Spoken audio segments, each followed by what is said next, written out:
You are now listening to the NYYST podcast.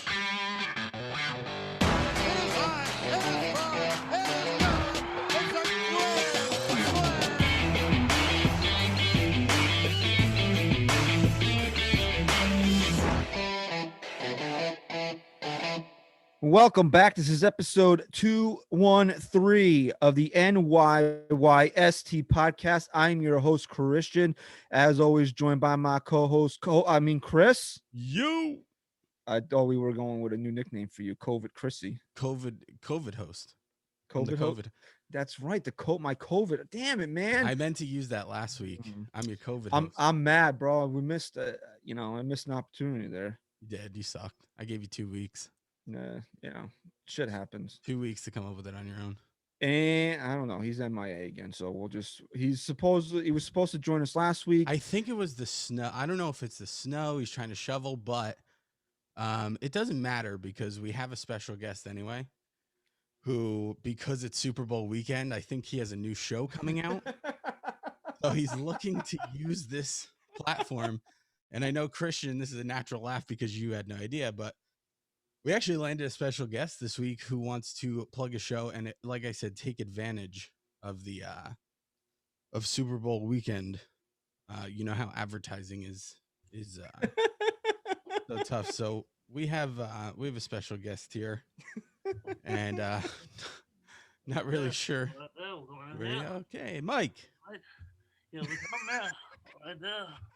Come down there. Okay, all right, there. Okay. Okay. All right there. All right. Well, here to promote. Okay, I'm here to promote my new late night talk show here. Okay. All right. Let me just take a crack here. Let me take a swig of it. Oh, let me take a drink of that here. Okay, a little special preview here. Okay, a little preview here.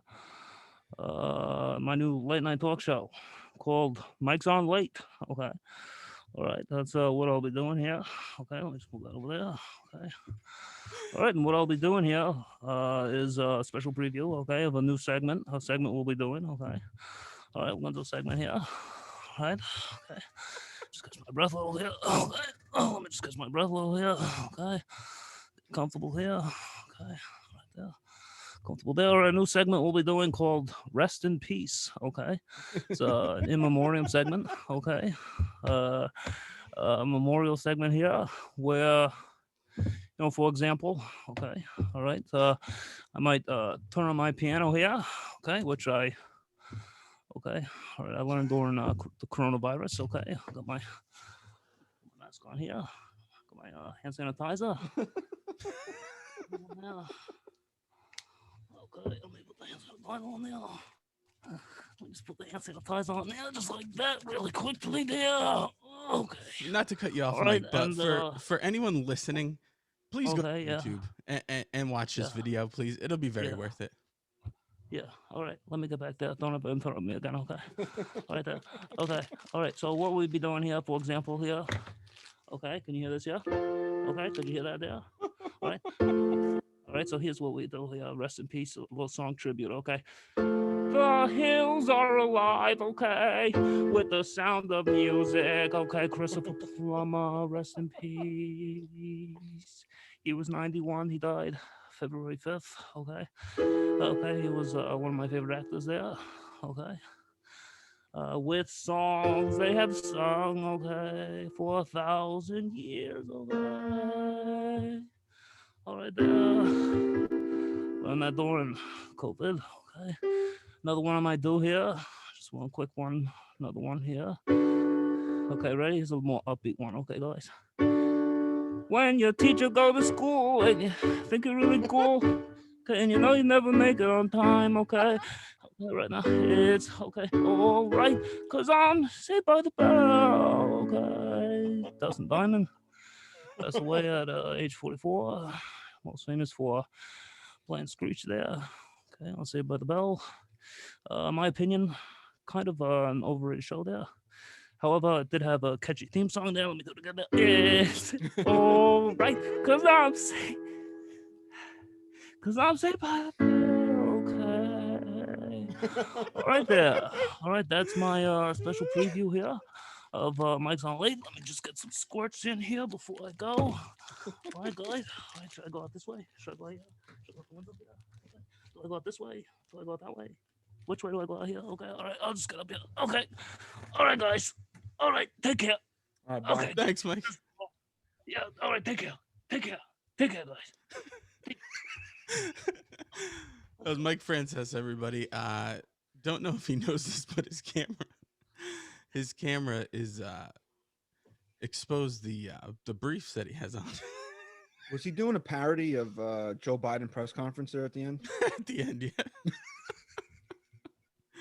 Oh man, that was good. That was good. Little preview of what NYYST has coming in the upcoming months. We're looking to utilize Ryan's talents a little more. I mean, That wasn't Mike's talents. I was gonna say that wasn't really Mike. Mike's talents. So it's Super Bowl Sunday. We're about 3 hours from the big game here. Not a lot going on in yet. How do you even recover from that? You don't, bro. That's like, when you're at the, when you're at a party and you've had one beer too many, and you're done. It's finished. It's over. No matter you can't. There's That's no it. boot and rally. There's no coming back. There's no coffee. You can't make coffee. You take a nap. You're done. We're screwed 6 minutes into the show. 6 minutes. Literally 6 minutes. So, what was I saying? Oh, it's Super Bowl Sunday. Like I said, we're about 3 hours from kickoff. Bucks versus Chiefs. You'll hear this obviously Monday morning. So at the end of the show, we'll give our Super Bowl predictions. We'll see if we're right.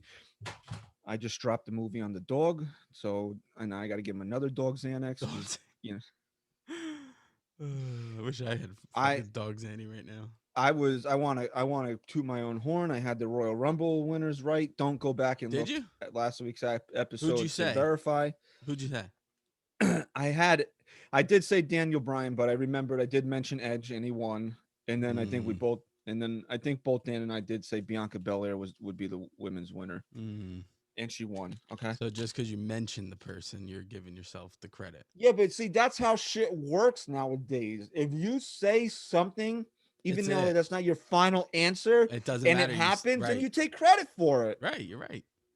And if you're first on a story, even if it's not true, you take credit for it.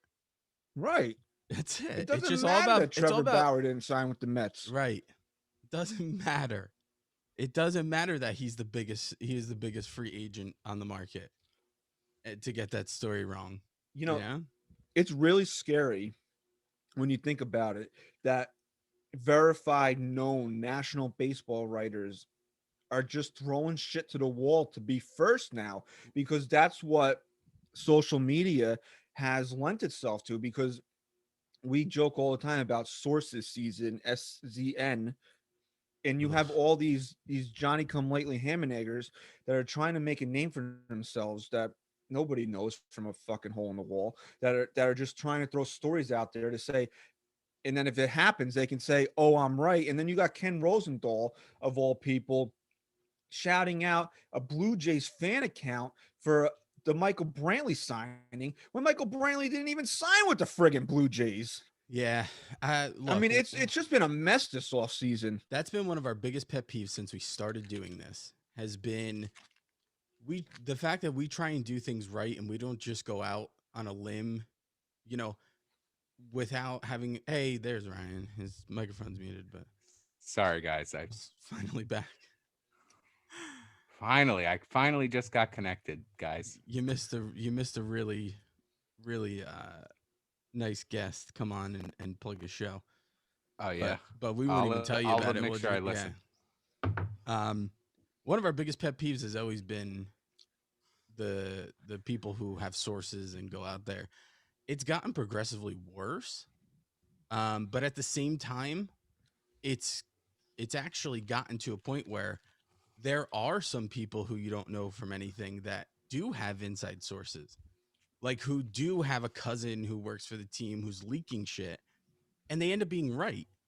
Like there's a couple of accounts on there that have known things that unless they had a source, they would have never known, and they've stuck their neck out and got it.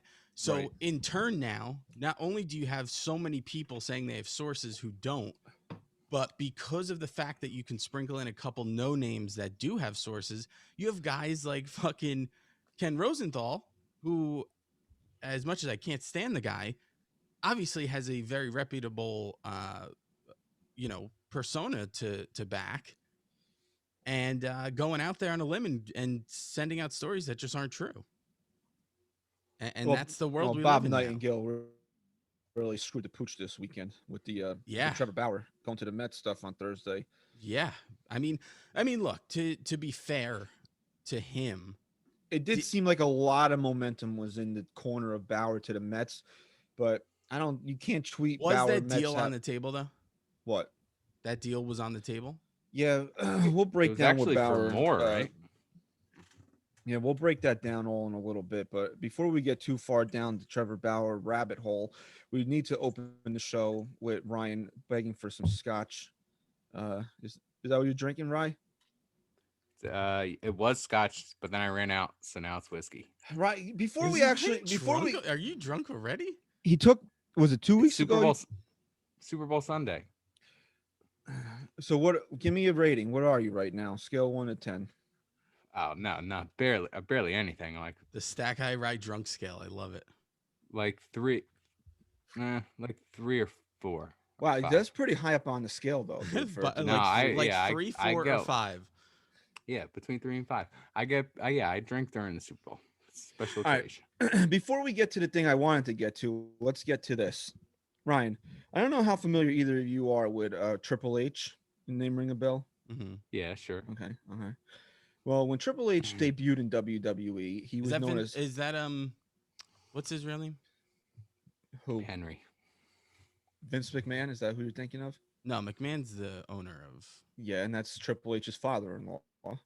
Right. Is that what Really? you're going? What's Are you Triple serious? H's real name? Paul? What's his last name? Jesus Paul- Christ. Levesque. Yeah, Paul Levesque. Oh, Levesque. Okay. It's French, Ryan. Levesque. Levesque. Levesque. Yeah. Levesque. All right. So anyway, when Triple H debuted in WWE, he was known as Hunter Hearst Helmsley, the Connecticut Blue Blood, and then he became a degenerate Triple H. But they didn't want to change his name, so they just shortened it to Triple H. And you were just to assume what the 3 H's stood for as part of his past life. Okay. So now you've had a gimmick change on the show, Ryan. You're no longer Stat Guy Ryan. You're really just Ryan now, part of the crew here. You no longer perform the duties that you were hired to do. So That's a promote. That might be a promotion. I think. so instead of being Stat Guy Rye, we'll just call you SGR, and people will just assume as a throwback to I like that. to I what like you that, used to dude. be. I like that. From now on, it is just SGR. Wow. Perfect. So we'll see if it sticks by the end of the show, and we'll go with it there. So you're no It's longer the sticking, dude. Connecticut Blue Blood. You're pointing at your dick and telling everybody Nice. to suck it now.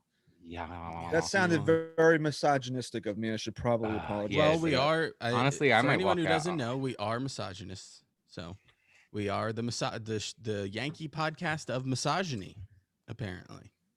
So it's a well-known fact. Well-known fact. So we want to say, please leave us a 5-star rating and review. If you want to go out of your way and tell us that we suck, we also welcome and encourage that as well. We're not trying to say that you're allowed to have not allowed to have a differing opinion, but please do me a favor. And if you're going to leave a 1-star rating and review, please tell us that it is because that we suck and we're the worst show you ever heard. Because I can tell you from the bottom of my heart, I can live with literally scrolling down and seeing 1,000 reviews of that, because you know what? We're not for everybody. We're not, your taste is not always going to match up with what we're doing That's on the show. intentional, people. That's intentional. That's how you know we're genuine. And we're letting you know right off the bat. So if you don't like the show because you just don't like the show and want to leave us a 1-star rating and review because of that, that's perfectly fine. There's a lot of stuff on TV or podcasts that I have listened to and I have watched that are really popular that I don't like. But you know what I'm not going to sit there and do is lie about why I don't like it. which is what we're going to talk about for the next few minutes. So if you really just want to get into the meat of the show, maybe fast forward down the road 5 minutes when we Fair. break down Trevor Bauer and, really and tie it into some of the stuff the Yankees have been doing. But I feel like, our reputation has been attacked here, and that's what I don't care for. And I feel like our loyal listeners and people that may not be so loyal listeners, maybe you need to hear this coming out of our mouths. Chris showed me a review earlier this week that said that. Do you have I'm going to read it verbatim? real quick. Okay, please read it. Shit. And I got to say, before we even talk about this, we put a tweet out there and we call what, like in The Hangover when he gets the wolf pack together. Yes. That's what we did. And our fucking loyal listeners came into fucking jumped into our DMs like before I could even submit the tweet. And we're like, what do you need us to do? And what we asked was for them to have our back. And it wasn't and that's a call for, we know what we're doing here. We know that we're really testing the waters of our culture right now. And we're okay with that, but we need our loyal listeners to have our back, and we know they do. And that's why we friggin' love you. And so it's going to take me just a minute now to find this tweet because of all the people who came on to our reviews and just started pounding with what we really are and what we represent. So thank you for that from the bottom of our hearts, because you guys are why we continue to do this. Trust me. However, here's the tweet. I mean, not the tweet, the review. I'm not even going to read the name, even though I technically can. It just says nasty for the subject. 1 star, again, which is fine. But now here's the review. I find this program has a nasty, mean edge to it. All the cursing, misogyny. I've listened to many episodes, but I don't think I could take it anymore. There was one word in there that I vehemently disagree with, and it's why I feel the need, and we felt the need to take a few minutes and discuss this, and it's misogyny. Okay, You I'm just cannot- going to stop you for a second because it's very important we clarify why that word is not okay. Was the cursing a subjective or objective review of what we do? I don't know. What would you say it Objective. is? I think we curse. We do curse a lot, and I've said numerous That's a times, fact. I don't mind is it. claiming misogyny subjective or objective? It's wrong. Is it subjective or objective? I would say that would be a subjective. Yeah, right. And when you do that and you hit someone's reputation with a subjective review, that's not okay. Not when you're going to use a term like that. Now, you want to say that we suck? That's a subjective review you can use. You want to say you love us? Of course. But to use a claim like misogynist, racist, stuff like that. Right. Why don't you just go the whole gambit and call us racist, homophobic, Right. and everything else under Just the call sun? us everything. Correct. And that's my point. And when you start to go down that road of your subjective review, you better come at me with some proof. Right. And I tweeted that earlier when we got that review. I said, if you're going to make that claim, you need to come up with an hard evidence, proof that this show is misogynistic. And I listened back to last week's show, and I'm saying to myself, you make a claim like that when I took a minute to describe how much I loved my grandmother and how much she meant to me and why I love having a girl, having a baby girl and all that. And then I'm saying to myself, did you just jump? I mean, it's hard. It's a podcast. So, I mean, like where you zone down, then all of a sudden when you heard me yell, get in the kitchen, bitch, is that when it Which dawned was on you? Clearly a joke. Clear. Do you speak to your wife that way? No, Do you never. think I speak to my wife that way? I would hope not. Do you I know think- you well enough to think that you wouldn't. Do you think to know that that you Ryan would wouldn't. treat a woman that way? I don't know Ryan. Do you that think well. he'd Remember, ever? he's just my co-host brother. Remember that. Do you think that he would treat my daughters that way? Your daughter that way? Would No, any I of us do wouldn't. that? No, Do the no, people who absolutely not. truly know who we are think we would do that? No, anybody that follows me on Twitter would know never to throw that fucking word around towards me or No. even you Especially guys, or to you. know that I You're was very sensitive towards it. to know that I would associate myself with somebody that I felt would fit Um, that billing. if you even have that thought that any of us are that word, just listen to last week's episode. There's Christian, a difference. your explanation as to why your daughter is named the name she is, it's, I mean, that alone, if you were a misogynist, Christian, I think your daughter's name would be Derek right now. Do you know, Probably. yes. Do you know the problem with our culture right now and why there's really no good comedy out there anymore is because we've blurred the line between things like misogyny and racism and whatever with insensitive humor or insensitive opinion, really. And, Right. and I agree with that. there is a fine line, and the fine line is not to protect the people making the jokes or saying the insensitive comments. The fine line is there to protect the people who truly are victims of those things. Because you want me to bring on someone who's a true victim of misogyny and ask them if we come off as misogynist? I promise you they will laugh and then say it's a disrespect and a slap in the face to them to just lump guys like us in with people who are truly misogynists out there. Right, because you think a misogynist would spend the hour before I sat down to record this podcast cleaning my fucking kitchen? Why do we have Well, why do we have such scheduling troubles all the time, Christian? because we're trying to help our wives in the raising of our children and how we what's the word I'm looking for, run our households together as a unit, As a unit, correct, as as partners. partners. If we didn't give a shit, if we felt they were inferior and that was their duties, would we give a shit? No, No. I mean, if plain and if simple, we right? were misogynist, if I was a misogynist, why would I use the platform that I built on this show and on social media to go after Jared Porter and Mickey Callaway? Wouldn't I think that was okay? What they did?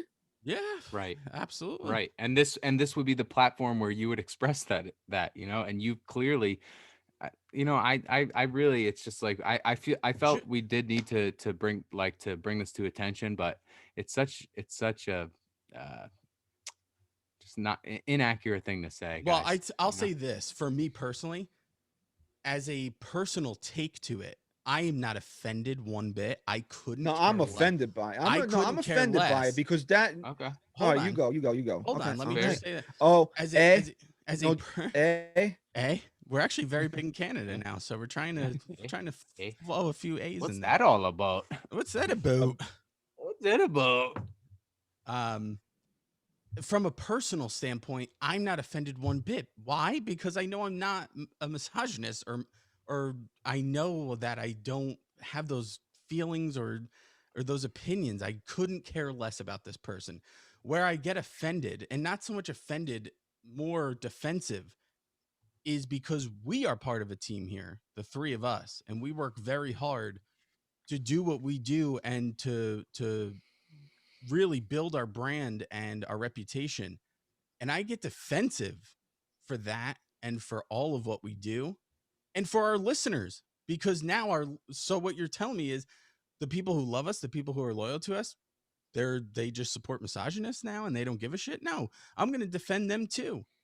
So personally, Right. That's also person who very left this important. review, I don't give a fuck about you. I don't care what you think. And I hope you're listening right now. And guess what? If you want to come on this show, even if the other two here don't want to do it, I will. You can No, I come would. on and tell me all the reasons why, and I will respect you more for that. 100%. But don't be a coward behind your fucking keyboard and tell me what I am or what this show represents in that sense without the proof. So I'm not offended. You can call me any name in the fucking book, and I will admit to anything that is true. But I will not stand for you fucking sitting there and saying that to me, not because of myself, but because of what we represent and what our listeners represent to us. Maybe you're right. Maybe offended's not the right word, but I'm very, like, maybe defensive is the better word to use in this situation, because we've worked too hard since the middle of 2017 to get this show to a point where it's at right now. to have somebody who doesn't like our content throw around the word like that. Mhm. And you made a great point that I didn't even think of, because now what if somebody was just on iTunes one day scrolling on our page and sees that? Now you're costing us downloads, you're costing us possible sponsorships, you're costing us loyal listeners that might be like, oh, hey, you know what? Maybe they are, maybe I did hear something that was a little misogynistic and whatever. But here's the thing, you don't know me.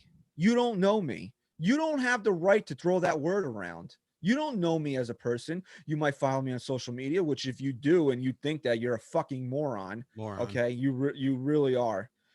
Or you just listen to this show, which if you listen to a lot of episodes like you claim, I don't understand how you can think that 90% of what we say isn't a joke. And maybe you're offended by the jokes. Sorry. I grew up in a time where you were allowed to joke about different things. And I'm not saying that, things that were joked about in the 80s are still okay to be joked about today. There's certain lines you shouldn't cross. But when my best friend tells me that he doesn't allow his wife to watch wrestling anymore, I'm going to make a joke about that. It doesn't mean that I really think Chris is sitting there with a whip to every time his wife goes to reach for the remote and say, "Hey, you better not fucking turn wrestling on, bitch." The joke behind it all is that my wife knows if she wanted to put wrestling on, she'd grab the remote and tell me she was putting wrestling on.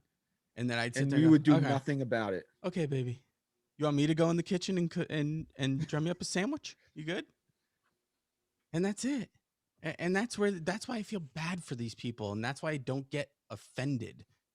I'm not going to get offended. But what I'm going to do is I'm going to challenge you. I'm someone who will challenge anyone on what their claims are. And it doesn't mean that you have to walk away and I have to prove you wrong. But when you're going to make the claims like that, you better come with me. You better come and give me the opportunity to defend those claims. And that's it's- it. We're talking Yanks. We're talking Yankees here, guys. That's No, what we're not that's what we're talking doing. Yanks. Don't I fucking know. say I that didn't mean to bullshit. say it. Jesus Christ. He said We're just talking we're Yanks. Oh, all we okay. want to do. Yeah. We don't need to I be hit with a clarified. copyright infringement. Yeah, I know. We might get a certain network to come down our throat here. It's not a game show here, Ryan. Yeah, you're right. But that's all we want. That's literally. I mean, as if you want to simplify what this show is, we're just three guys that are talking. We just want to see the Yankees fucking win a World Series. And Really, we're gonna honestly, talk about it. for 3 years we've been doing this show, or going on our fourth year or fourth season. 17, 18, 19. No, this is the fifth. This is 4.5, I guess, if you want to say, because we Okay. started midway 2017. That's awesome. Okay, so we're just three guys waiting for a fucking World Series. That's it. Give us a World Yeah. Series, okay? Right. So, lady, we know it was a Or woman man. because you left your name. Yeah, I don't know though. Oh. I don't know. Now you might be playing right into it. I don't know. Whatever. I don't know if that name was. Well, I hope they're listening. I hope they're listening and they DM and they come on the podcast and we talk about just it. listen. Let's if air you it want to out. come on, Then DM you us. really at feel that way, NYY then let's Sports talk Talk, about it. or email us nysportstalk@gmail.com. It's the off season right now. The Yankees aren't playing right now, so let's do it. Let's air it out. There's certain words you don't get to throw out at other people, and that's racist, homophobic, misogynistic. But people do I'm it sure all the there's time now. I'm sure there's others that we can name. But if you don't agree with something somebody says, it doesn't make them one of those words. And saying that, you can really hurt the reputation of somebody, and that's where I stand against what this review was. You take that word out, we're not even talking about this right now. That's what our culture is now. I mean, it's the way people feel that they're right and justifying their feelings is by deeming the person they're against evil. And the way you deem someone evil without knowing who they are is you put a label on them, a really terrible word to call someone, whether it be misogynist, racist, again, whatever, without any merit, without anything to back it up. And you just lump it in. And what do? You essentially, you make everyone who supports those people evil as well. Right. And that's where the problem lies right there. And that's where the culture wars come into play, because you have nothing to back that up. And you don't care. As long as you get your word out there and your opinion, that's all that matters to you. So you are garbage to me. And this is what we said numerous times, and I'll say it one more time. The greatest compliment we get on this show is when somebody tells us, hey, I feel like I'm just sitting down with my buddies, drinking a beer, talking baseball. And that's what this show is intended to be.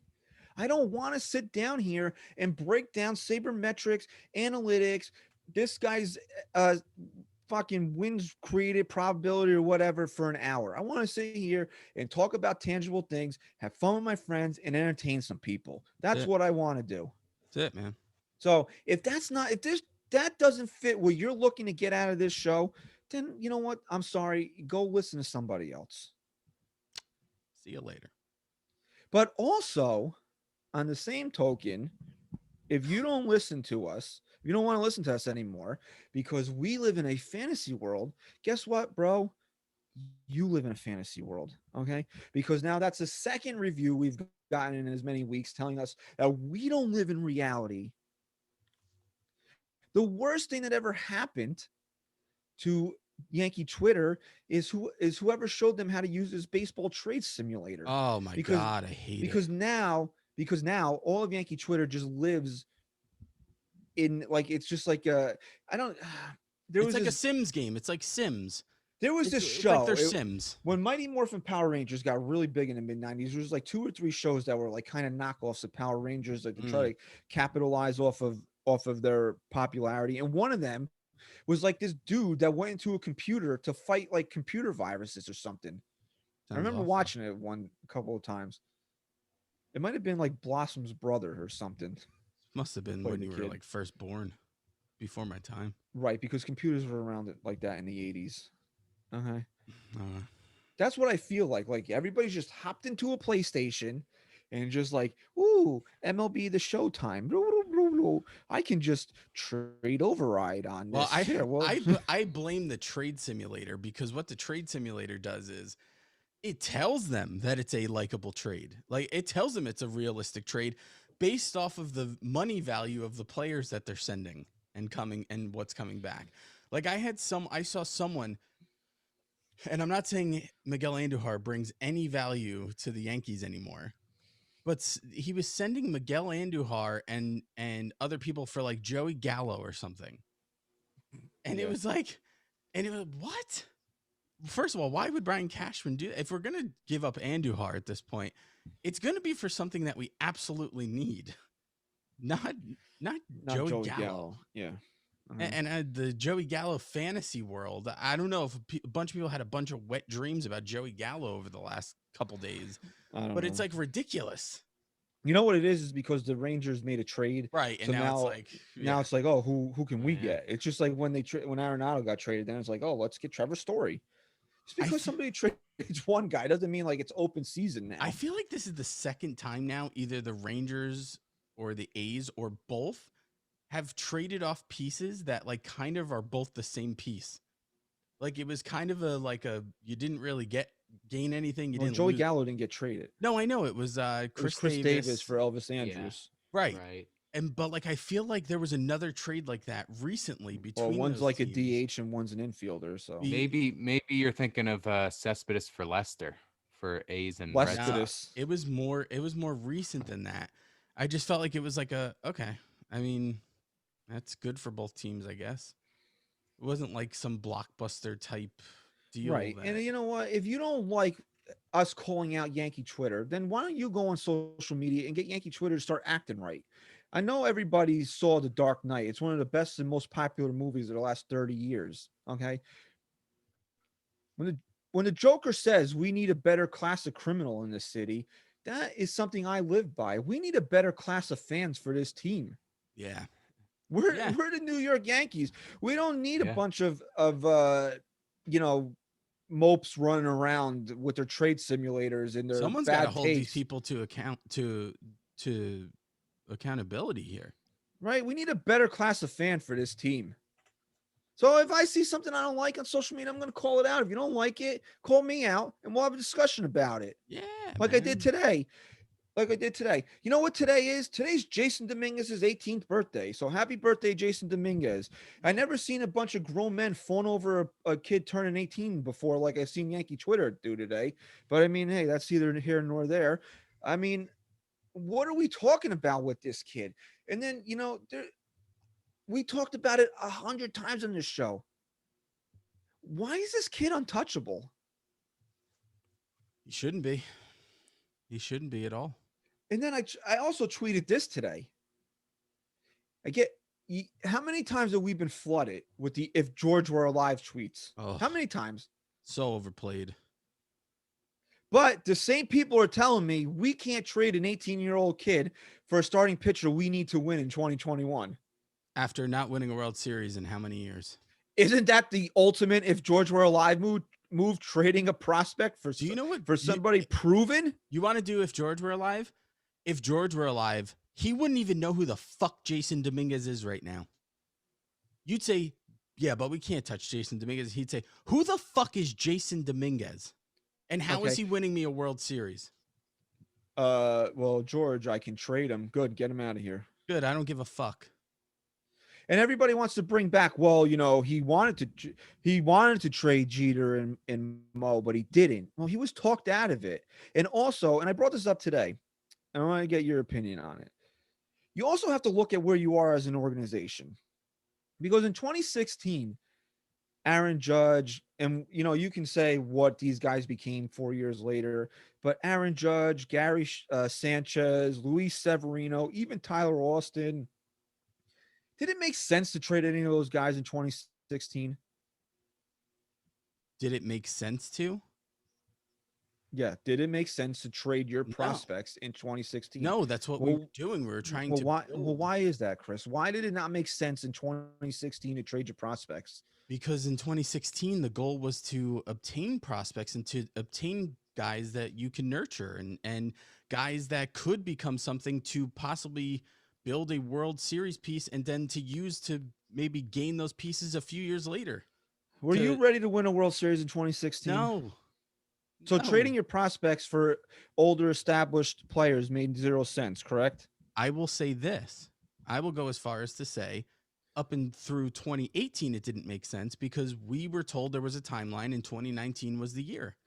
So up until 2019, you could still make the case to defend the Yankees for wanting to obtain prospects or keep prospects. Right. So you also have to look, like I said, you have to look at it as where you are as an organization. Early before the Yankees won their first World Series in the Torrey years, it didn't make sense to trade prospects.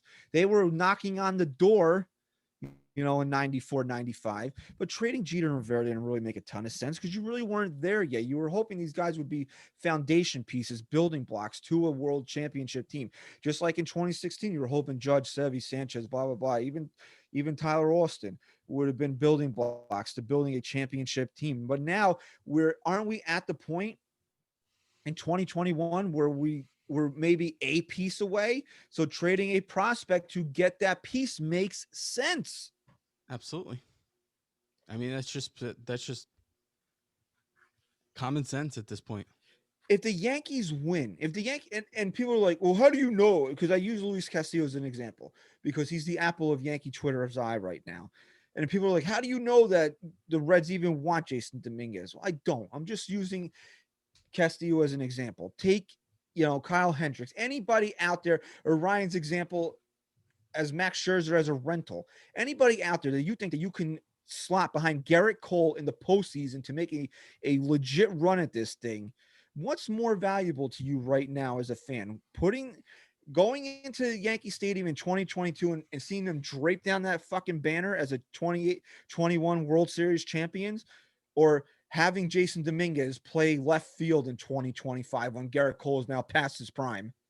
Yeah. It shouldn't even be debatable. Like, I'm not saying that you go out there and trade Jason Dominguez for a fourth starter, but Luis Castillo is not a fourth starter. Kyle Hendricks is not a fourth starter. These guys are exactly what you're missing in your rotation right now. And wouldn't you feel a lot better about this team if they had Kyle Hendricks, if they had or if they had Luis Castillo, and that was the guy directly behind Garrett Cole, and then you had Tyon, and then you had Kluber, and then you had Sevy coming back, or Jordan Absolutely. Montgomery, who somebody told me we forgot to mention, and I went back and listened, and both, and this is when you took your nap. Both Dan and I both mentioned Jordan Montgomery, so nobody forgot about Monty. Wouldn't you feel a lot better if you had one of those two guys sitting behind Garrett Cole? That's the whole point here. I'm not looking to ship off every friggin' prospect we have, but this kid is a fairy tale right now. He looks great on a picture. He looks great, as somebody tweeted me today, on a flip phone video of him hitting off a tee. It looks amazing.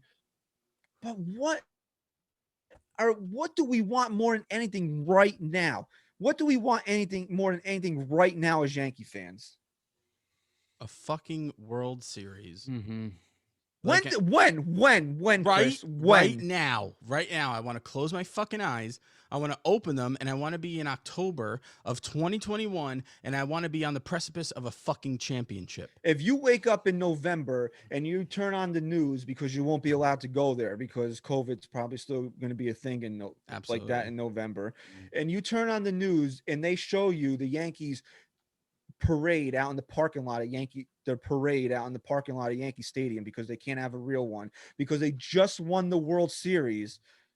And then in 10 years, Jason Dominguez goes on to be better than fucking Joe DiMaggio. Are you going to care that you traded him? Oh, fuck. I don't get. Do the Cubs care that they traded Gleyber Torres?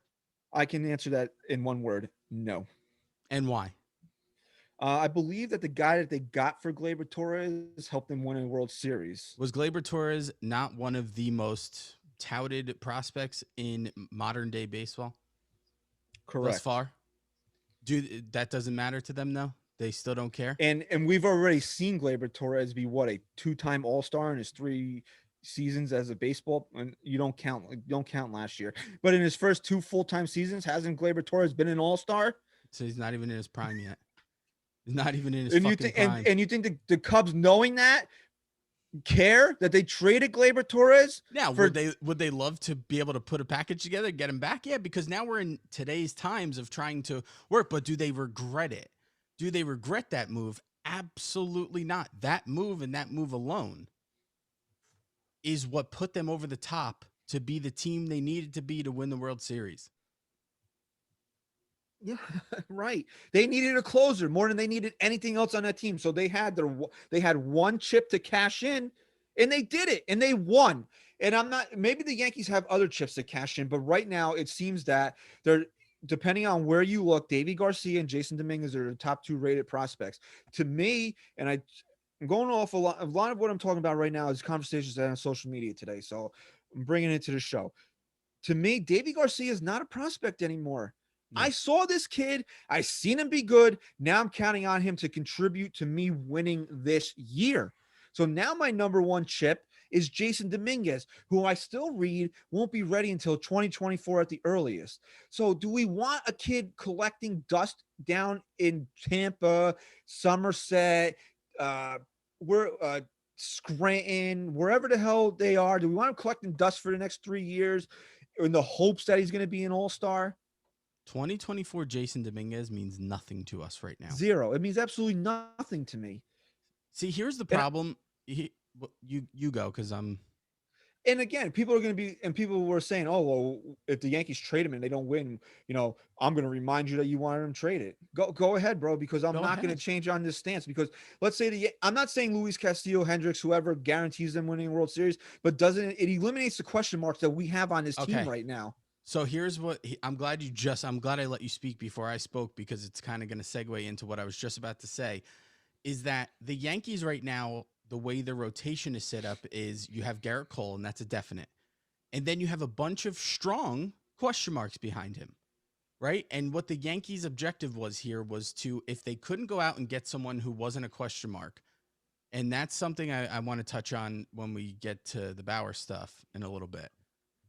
But when you don't have the financial freedom as Brian Cashman, and you're told to stay under a certain number, you go out and you get as many strong question marks that make the most sense.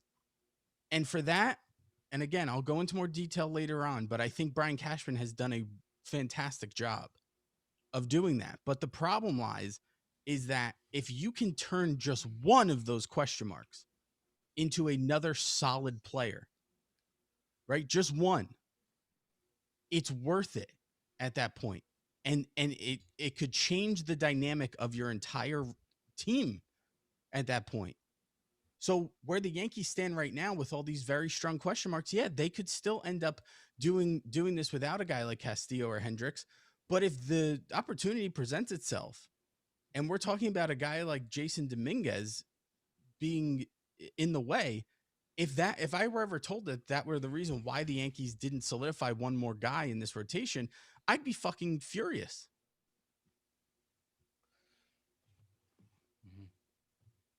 SGR, you have anything to add to the conversation? Like He's just drinking. He's letting it get into the bloodstream. He's trying to stay Is he calm. drank? Are you drunk yet, Rye? This is Ryan's Christmas tonight.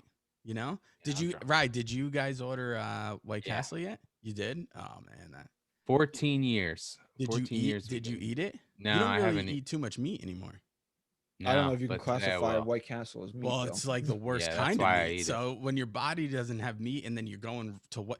Like if you don't eat meat, if you only eat meat occasionally, normal people will go to like a filet mignon when they eat meat. But you go to White Castle, which even people who do eat meat and then eat White Castle, their bodies can't really break it down. Well, So we'll Ryan's see. trying We'll see not how to I feel talk tomorrow. too much.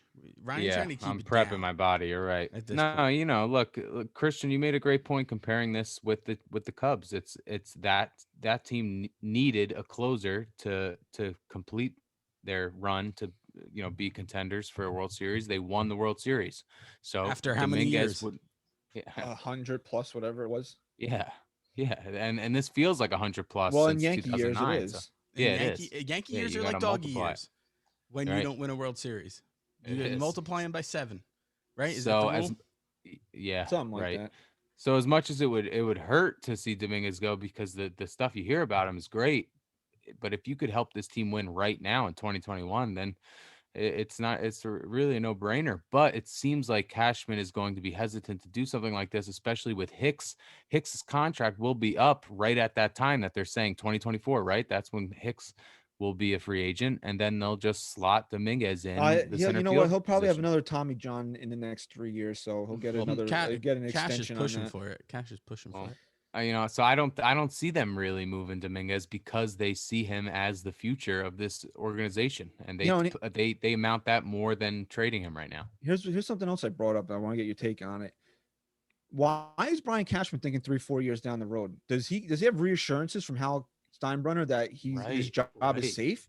Because if I'm the owner of the New York Yankees, at some point I got to say, hey, you know what, bro? I've stuck $1 billion into this team since I gave you the keys, and I don't got shit to show for it. When are you gonna win? When are you gonna win for me? When do you plan? And if I'm what? When do you plan to get to Bauer? Right after this, because after you're speaking, I want to make a point. Yeah, no, that's really all we have to talk. We're talking about this, and then we'll go to Bauer. Okay. I don't tell you how to fucking produce the show. Don't tell me how to run the goddamn No. thing. I'm just asking because I didn't want to disrespect your storyline Al? of the show here. Okay, Al. Okay. Al Duke. Why? That's what I'm saying. Why is Brian Cashman thinking about 3-4 years down the road? I'm not saying sell the whole farm, but if you got an opportunity to win this year, why are you worried about a kid that's going to make a difference for you in 4 years? You might not even be here in 4 years. At least that's the way I'm looking at it. If I'm Hal, I got to be saying to myself, I can't give Brian Cashman another 4 years if we don't win. Yeah. That's such a good point there, I think. We all know Trevor Bauer went to the Dodgers, and we'll break that down. But when that happened, something happened to me. And I got fucking angry. And I said to myself, why is a guy who is available and nothing else is in the way but money not on the New York Yankees? If locking him up would put them over the top to be the favorite to win a World Series, it wouldn't even be close. Why? And you know what? You go. You say, right? No, It's no, no. okay. You finish. I was just gonna say that it made me finally see what's going on here, and I can no longer be mad at Brian Cashman because Hal Steinbrenner putting this on Cashman is completely unfair. You want to know why? Because if you look at what Brian Cashman did with what he was allocated to do, he actually did a phenomenal job. And the year that he did have the money to go spend, he got the guy that we needed him to get. So you know what? I said to myself, it is so unfair right now to blame Brian Cashman for anything because we know very well that if he had the freedom to go get Bauer, Bauer would be on the New York Yankees right now, and he should be because they haven't won a goddamn World Series, and we just said Yankee are 77 years.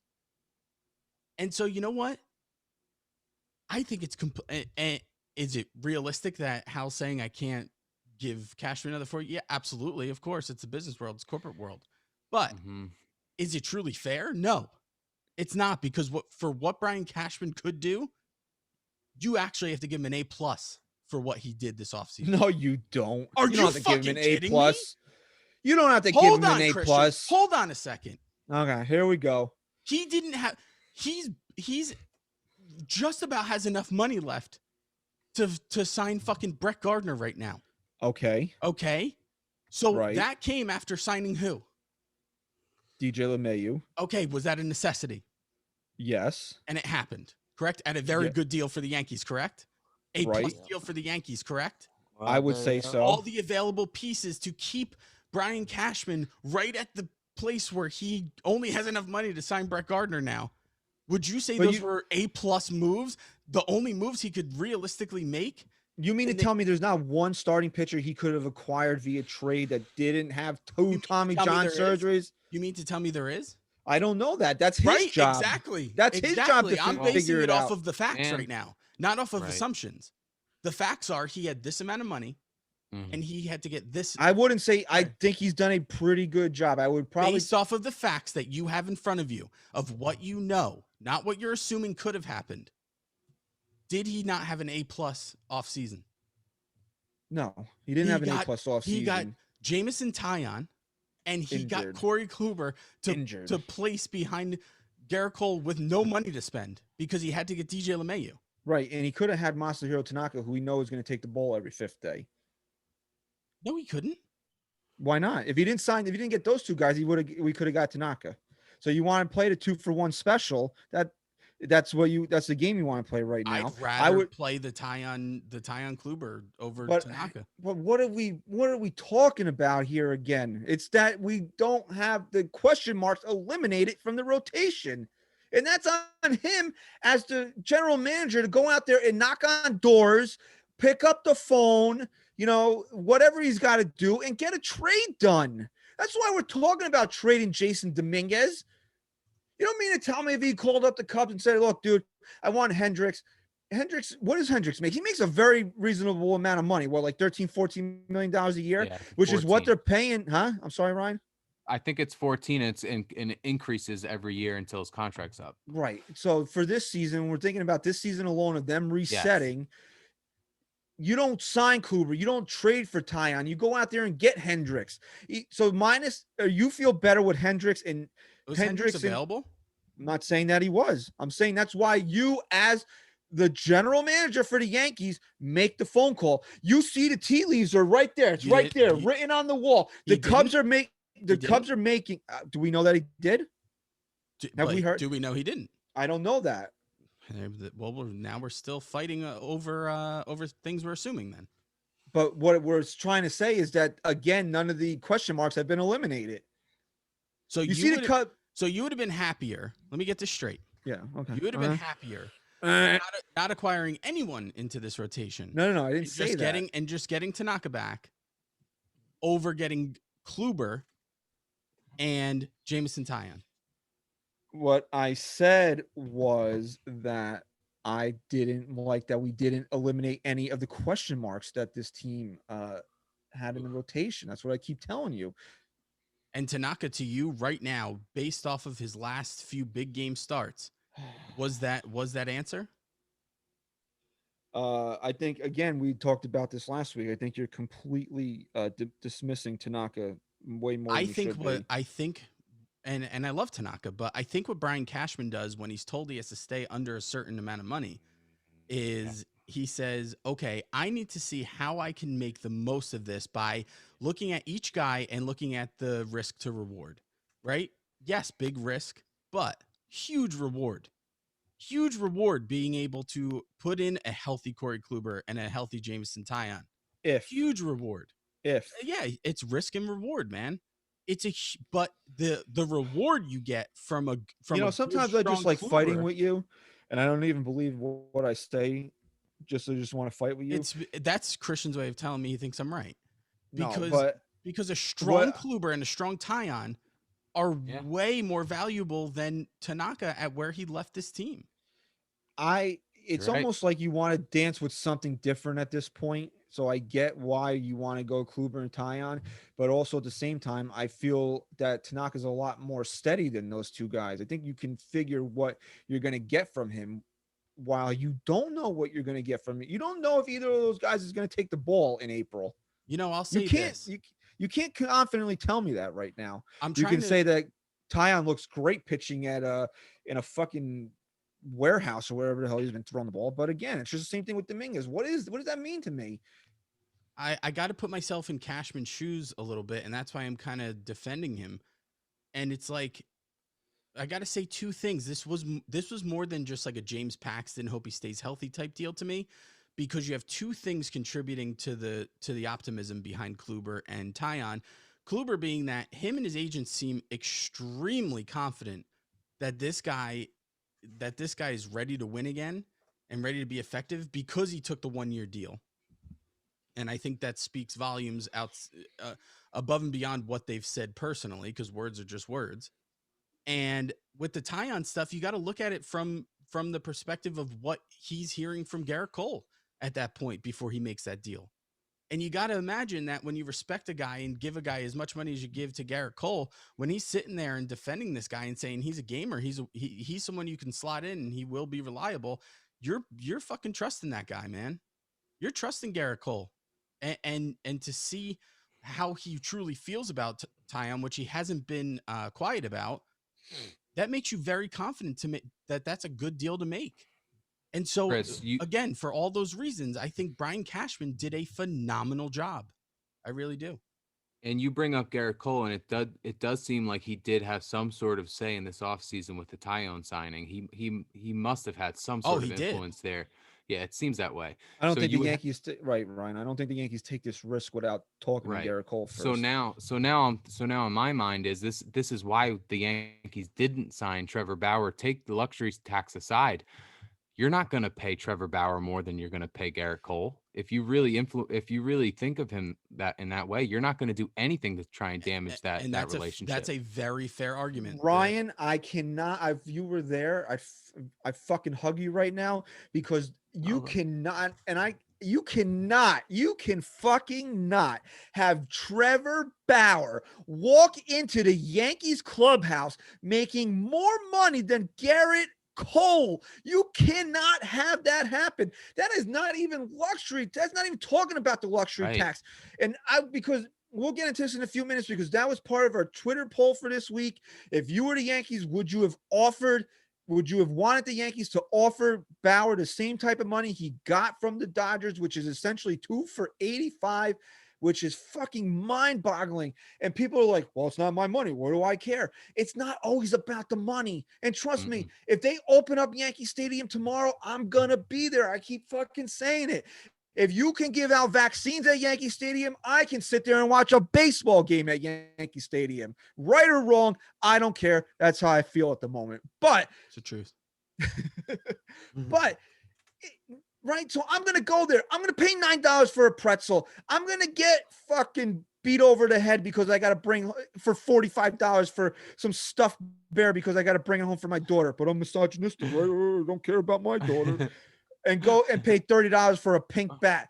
And $50 for a fucking chicken bucket or whatever it is. I'm going to go and I'm going to spend 3 weeks fucking salary having a good time at Yankee Stadium. So don't tell me that it's not my money, because it is my money, because that's why, because they take it out on us. So it is my money. So I think I have a say in all this. But also, it's not always about the money. It doesn't matter. I don't care. You can give fucking Tyler Wade a $30 million a year contract. I don't care. More power to these players, right? But it's also about status. This guy's your fucking ace, man. Garrett Cole has earned the distinction of being the Yankees' ace. There's not one person in the world that would sit there and tell you that he's any less than the second best pitcher in Major League Baseball. And you're going to have fucking Trevor Bauer walking in there making more money than him. And this isn't even about the Yankees. I feel for fucking Jacob deGrom that they were going to offer that fucking guy $40 million a year, when Jacob deGrom went out there and fucking took less money to be loyal to the Mets. And you're going to go give Trevor Bauer $80 million over 2 years? Are you fucking kidding me? You know what? It's funny that you brought that up, right? It's such a good fucking argument, and it like I said, when someone brings up a point that you can't refute that point. You're 100% right, and so I guess my anger is irrational at that point. But it's funny if you look at the market nowadays, and this wasn't true when we were younger. Yes, I know the market is always about the players who are in it at the time and who's setting the mark, but it goes beyond that now, because at least when we were growing up, it was always more of like, okay, yes, the market is set within that year and pool of players, but that didn't override. Like, there were still times where you'd have to sit back and go, come on, dude, look at what happened 2 years ago with this guy and what he's making, and kind of have an argument. It's gotten so out of control that it doesn't matter what Garrett Cole is to anyone. If he could be the greatest pitcher of all time, it doesn't matter what he signed for just 2 years ago.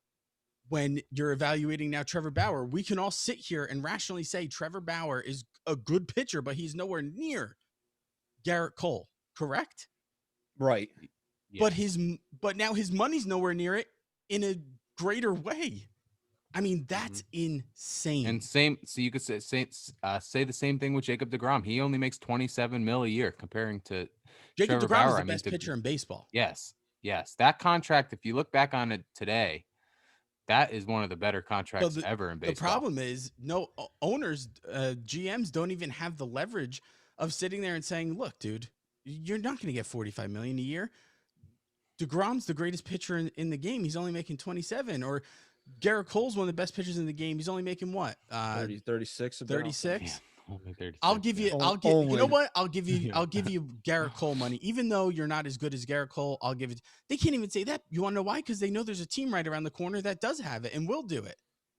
And it's just gotten insane. And then this goes back to my point from last year of our argument where, you know, owners sit there and play victim and cry poverty over no revenue. Give me a break. No, these players are going to get paid by these owners no matter what. So neither side should be really making excuses. They're the ones who continue to pay these guys this kind of money. And we continue to say it over and over again. There's going to be no more 10-year deals. There's going to be no. Yes, there is. Yes, there is. It doesn't matter how bad these deals turn out to be for some teams. There's always teams around the corner who turn a blind eye to it and don't care and have the money at the time and will do it. It depends on the player. Mm-hmm. I don't know if it does anymore. If Francisco Lindor is getting 10 years, he's going to get close to it. 8, 9, he's going to get it. Yes. And I understand that because Trevor Bauer probably got $40 million a year, 45 in the second year, because it's a short-term deal. It's 40 for this year, opt out. And then if he doesn't opt out, he gets $45 million, which I'm going to tell you, he should, if he gets advice to opt out of $45 million a year, he should fire his agent right away. Because he's not going to get that anywhere. And then opt out of the second year, and then believe it's sharp drop 17 million in the third year, which means it's a 2-year deal. He's not, unless he's hurt, that option's not getting picked. Yeah. He's not going to opt out. And I believe the Mets, it was 40-40 with opt-outs after the first 2 years, but he had a bigger landing spot in the third year. It was 30 million, if I remember correctly. Mm. So he took the more money over the 2 years than to be with the Mets, Schmott. which, hey, you know what? He got the money, and more power to him. I don't hate on guys for getting their money, but No. and again, people, you're gonna say, excuse me, that he got that AAV because of the short-term deal. But don't think that he's not going out there swinging his stick, walking into a locker room, being the first $40 million a year player in Major League Baseball 1 year or not. And you're gonna have him walk into the Yankees clubhouse doing that shit. You're gonna have him do that shit in Jacob DeGrom's face, Especially let's face already it, when there's this. Oh, and the Mets. thought you were saying Yankees again. right? But again, there's a you stigma want around him too with Garrett Cole. Yeah. But again, you got to take Garrett. I mean, you got to take Jacob DeGrom's side on this one. We're not Met fans, but I respect the hell out of the guy. The guy's been hands down the best pitcher Dude, in baseball for the absolutely. last 4 or 5 years, or Yeah. whatever, or however long he's been dominating the game. What did he have? And I know wins don't matter, but what he won the Cy Young with a 500 record or a below 500 record, Yep. and his ERA was like 2 and change because they didn't score for him. The guy should have won 25 games that year, Mm-hmm. and he took a team-friendly deal for you Yeah. to stay there. And I know Will Pons versus Cohen, but come on, man. Like, if Steve Cohen's as big of a Met fan as Come he on, says he is, man. he's got to know better than that. That why Jacob DeGrom took that deal that he did to be loyal to the Mets and their fans. And you're going to have this. And look, right or wrong, again, like we talked about with us, maybe we rub. Lose you? We got it. We got it back. We got the audio back. Sorry. It's there. It didn't cut out. I only missed the end. You were starting to. So what do you want me to say? Nothing. You're good. You're on. You're hot. Yeah. All right. That's how I'm gonna end segments from now on. Just cut I'm it. just gonna cut the audio. I don't remember what I was saying now. So what do you? Okay, you got it all out. It only skipped like the last word. Yeah, but I'm not done with my thought yet. Can't fuck with DeGrom. Mhm. You got to be loyal to DeGrom. Cohen verse. Oh, right. Okay, I got it. And right or wrong, like people were saying about us, we're abrasive, we're this, we're that, and maybe we rub people the wrong way. And Trevor Bauer's got a reputation like that too, the way he acts on social media.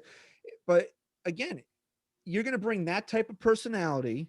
And again, I don't want to cast aspersions on Trevor Bauer. Maybe he's different in the clubhouse and it's all a social media act. Francisco Lindor apparently went out of his way to tell Sandy Alderson what a good teammate Trevor Bauer was.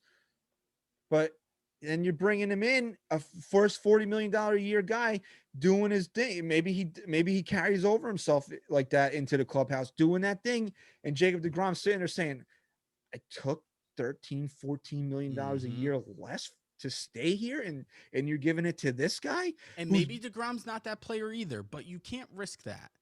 Because the second you do that, that's when you start to have a clubhouse that you lose control over. And nothing's worth that. Nothing's worth that when you're talking about a guy like DeGrom, who is as valuable as he is. But also, you have to look at it like this. Jacob DeGrom got that contract over being a reigning Cy Young winner. I don't know if he got it after the second Cy Young, but I don't know when they got him the contract, right? But he already established himself. And I know Bauer's coming off a Cy Young too, whatever. He already established himself as an elite starting pitcher, top of the line, number one, whatever you want to say about him. Trevor Bauer's had count them here, 1-2 seasons where he had a sub-4 ERA. And we all said 2020, well, maybe not all, but I said 2020 counts, right? 2020 counts. It does. But the guy made 12 starts. Okay. How much do you want to take into account that now Trevor Bauer is an elite starting pitcher? I am 100% on board with what you just said because it was running through my mind as you were saying it. I'm kind of annoyed with MLB and the analysts and the networks that are, I'm not saying to not count 2020 stats. I'm not saying not to count the awards, right? And if you want me to speak on DJ LeMahieu, so you don't think I'm being, biased towards a guy who didn't get an award that was a Yankee, DJ LeMahieu's batting title counts. Yes. but I'm sick of how analysts in Major League Baseball aren't at least taking the time to decipher the difference between them winning it in 20. Like they were talking about DJ LeMahieu on MLB Network. They made him the top second baseman in baseball, which I think he is. And they said, coming off a big, batting title, blah, blah, blah, without even mentioning but it wasn't a full season, but it's like they just act like 2020 was a normal year. No, it wasn't. And it wasn't for Trevor Bauer either.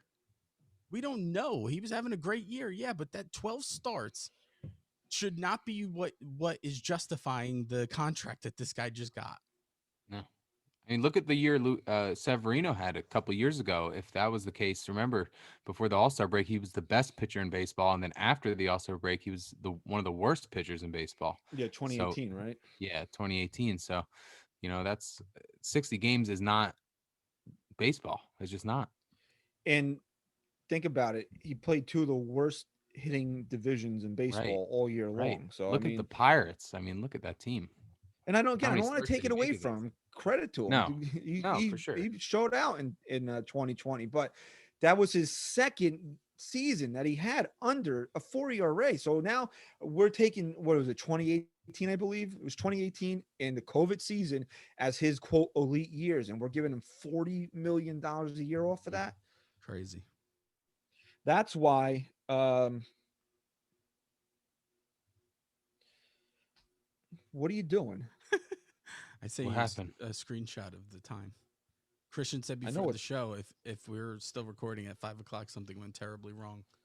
Oh, so I know what time it is. Anyway, so now you're just delaying the inevitable of us getting to the end of the show here. So you want to go to Twitter and then we'll wrap up the show here? Sure. What was the poll again? For this is how I phrase it. For all intents and purposes, the Dodgers signed Bauer to a 2-year, $85 million contract.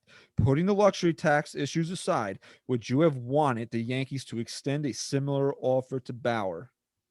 So you didn't even bring up the Garrett Cole point. You just left it to see if the fans would have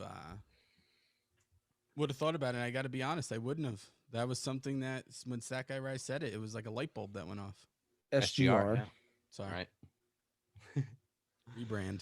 No, I mean, that's like you said in the poll, Christian, luxury tax aside. Yeah, I put it aside. I'm not even thinking about it. And I'm big on the Yankees Hal making is, moves definitely. according to luxury tax.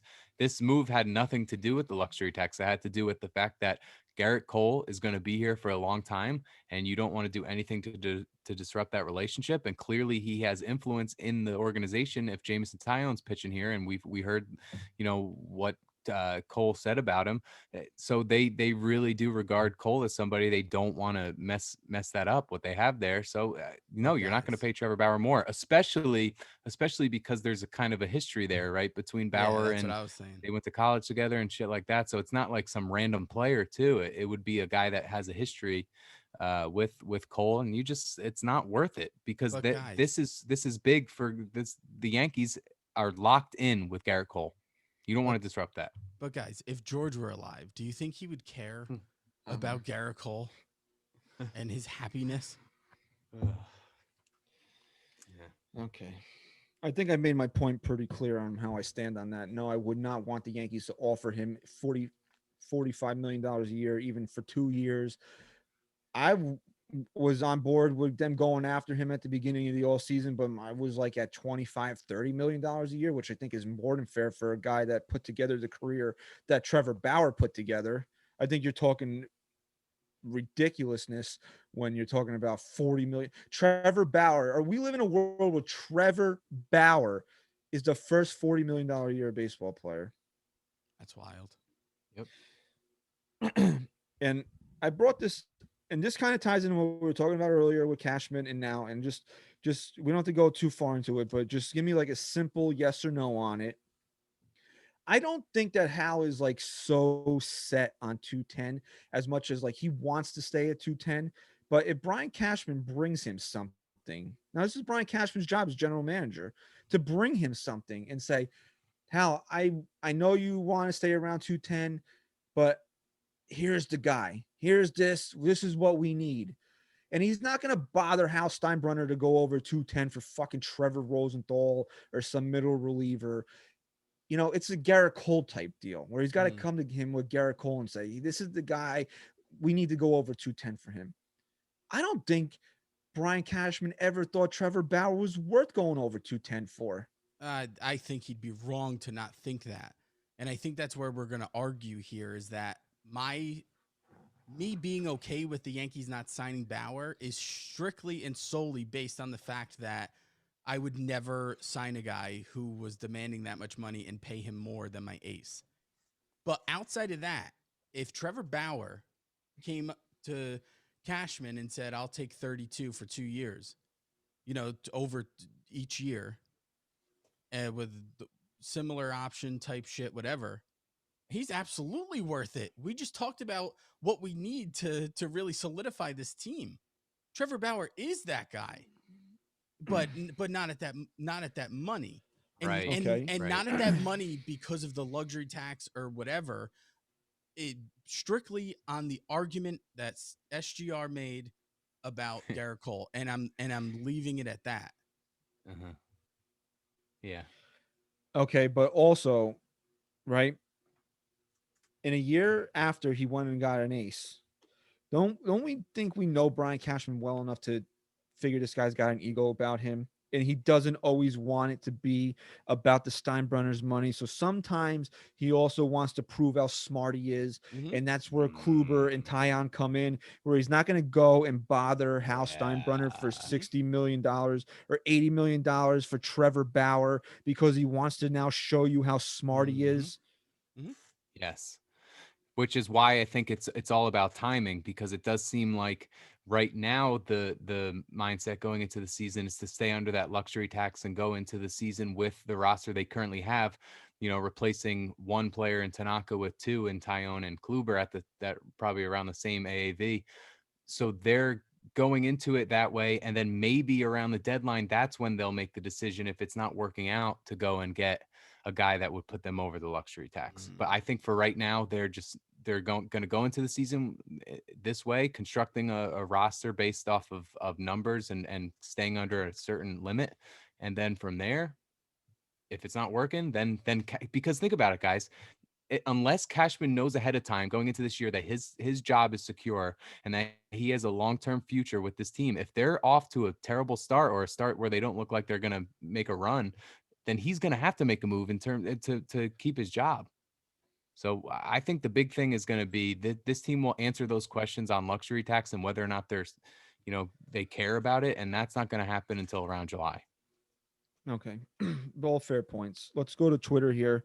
I told this gentleman that I don't usually give away whose tweets I'm going to read on the show, but I thought he brought up an excellent point, and that's at N Costanzo 24. He said, in reference to the question, nope, if you told me the Yankees had $85 million to improve the roster over the next 2 years, I'd do a million things before I gave all that money to Trevor Bauer. Yeah. Oh yeah. 100%. Yeah. That's a solid point. I don't think so. You don't think again, so? Again, my argument lives and dies on SGR's point. Why do I care about the next 2 years? We just had a whole rant of why we don't. And I'm not saying it's a bad point. I'm not saying it's a bad point. I'm just saying I don't agree with it. No, he's also taking into account 2022, but 2021 is also involved in that. If the Yankees had $40 million sitting around to pay one player for this offseason, I mean, wouldn't you rather spread it than give it to Trevor Bauer? No, I mean, I think that there shouldn't be a cap here. I think that you have to weigh what you need to really put yourself in the best position to win a World Series this year or next year. I mean, we sit here as fans are you and saying say, this year or next year? You're saying no. next year? Hold on, I was just getting to that. We sit here and say absolutely has to be this year. But my point to that is, if they got Bauer and didn't win it this year, they still have that same team that can do it the next year. You can't, but you have $40 million more. But you can't not get a guy to think about future years. You can get the guy and say, okay, now we have a few years to win with these with these people. We're in a position now where this team was supposed to be built and ready to go, and we're still talking about years ahead. Mhm. And Right, what you but have you're to the one do. that didn't like trading Adam Ottavino as a salary dump. So we had $40 million a year. Not Then because you have Adam Ottavino here still, and Again, maybe can go out there and maybe you go out there and mess around inside Brad Hand for a year. if you were telling me we were saving 25 million by getting rid of a guy like Adam Ottavino, I'd say, yeah, let's get it was ultimately 7 million they saved for a guy who I think his upside was much stronger than just saving 7 million. Right, but if they have $40 million, we don't have to have this conversation because they don't have to trade Adam Ottavino. But you just said yourself that there might be a guy that he could take to Hal and say, hey, look, I know we don't have it, but we need to spend this. He clearly didn't care that much about Adam Ottavino No, to not make at that all. argument. All right, let's take it from a different perspective. That Frankie's too loud. Yes, it's the difference between a ring and not. I don't care about Hal's pretend financial woes. Yeah, I mean, I gotta agree with your boy there. Again, we're if we're just living in a world where we're not taking into consideration the Garrett Cole stuff and that he'd be paid more. Yeah, I mean, nothing should matter at that point. Right, but are we taking into Garrett Cole into When consideration? you're taking that into consideration, if and if you're using that as the reason why they didn't spend the money, then I'm 100% on board with that, and I will defend that. But if it's because they didn't have the money to spend and nothing more, I do not agree with this. I do not agree that we shouldn't have signed him. I can't agree with that because they need a guy like Trevor Bauer. You just said they need a guy like Hendricks or they need a guy like Castillo. Way more Trevor consistent. Trevor Bauer's way better, though. Way better. No, he's not. Look Oh, at the come numbers. on.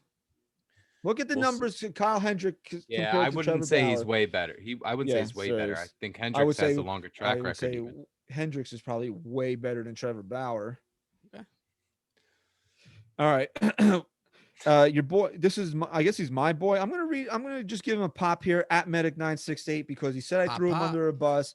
I didn't throw him under the bus, but I got to give him a lot of he's your credit boy because now. he's become a very faithful, loyal listener to the show. I mean, he's the one that's been kind of discussing Dan's report from last week with a lot of Yankee fans that don't actually listen to our show. So that's kind of gotten out there because of it. Nice, sweet.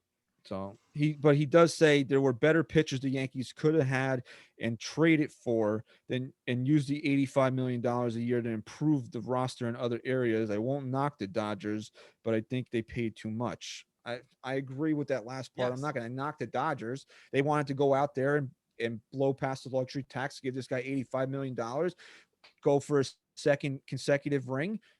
I'm not going to knock him for it. More power to him, right? But I don't want to hear anybody out in LA if they win this year tell me that only the Yankees buy titles. I don't want to hear that. Don't want to hear that. And the last one, we got to give it to our boy, Stadium Status. Gloria told me no baseball player is worth that kind of money, and I have to agree with her because she's the expert after all. I thought he was going to finish it out. I thought he was going to say, Gloria told me no baseball players worth that money, and neither am I. See ya. So there you go. All right. So we want to thank everybody that dropped us a comment. We got a lot of interaction on that tweet. You know, some weeks like it was really a struggle to get 4 fucking responses. We got dozens of them on that one. People were very passionate. People were very, very passionate about Trevor Bauer. All right. So one thing that a lot of this country is passionate about as we are approaching 5:00 here, about an hour and a half away from the game, is the Super Bowl. Tom Brady and the Tampa Bay Bucks against Patrick Mahomes and the Kansas City Chiefs. You know, we'll play this back Monday morning, see who was right. We'll just go around. Final score prediction, starting with SGR. Final score prediction. I'm gonna go with 45-25 Chiefs. Whoa. All right. Win easily. 38-34. Tampa Bay Buccaneers. 45's a bit high. I'll go with 38. Oh 38-25. Are you wearing flip-flops right now? Because that's what you do. Yeah. That's I'm what wearing- you do. yeah, I am actually. 38-34. Tampa Bay Bucks. My boy Tom Brady holds up the MVP trophy. Oh, you got Bucks going. All right. Like it. as a Giant fan, no animosity towards Tom Brady because we beat him all the time. So why do I have to hate the guy? So I'm rooting for him to get another one here. Do it. 37-27 in favor of the Bucks, and I picked that score because my fucking numbers are 7-7. So eat it, and I want to Boom. win some money right there. And let All me right. tell you something. My dad only taught me one valuable thing in life. Never, ever. You don't have to bet with him, but never, ever bet against Tom Brady. Right. Yeah. So your father basically skipped the first 14 He never years taught of me your how to life. shave. He never taught me Right. how. Yeah. Obviously, I'm a misogynist, so he never taught me how to properly treat women. Right. yeah. The only thing that I came away with out of all the life lessons was that never to bet against Tom. Yeah, it's won you a lot of money too, though, so you can't knock that. I mean, you Absolutely. look All at right, that Seahawks next Super Bowl weekend. back-to-back. So we'll, All right. we'll play when you listen back. Let us know if we got. Well, we'll know. Who cares anyway? Well, no. Next Okay. weekend, it was supposed to be the end of it all. The Yankees were supposed to report pitchers and catchers. I believe it was supposed to be the 14th. Pushed back to about the 17th, 18th now. I think they report first full workouts like the 22nd. So next weekend will be the last, knock on wood, please, the last weekend until hopefully late October that we have no Yankee baseball activity. So we'll dive into a bunch of different things and preview spring training a little bit next weekend. But please, 5-star rating and review on iTunes. Thank you very much for listening to the show. Please follow us on Twitter at NYY Sports Talk SGR. Go Yanks. Chris, say goodbye. Peace.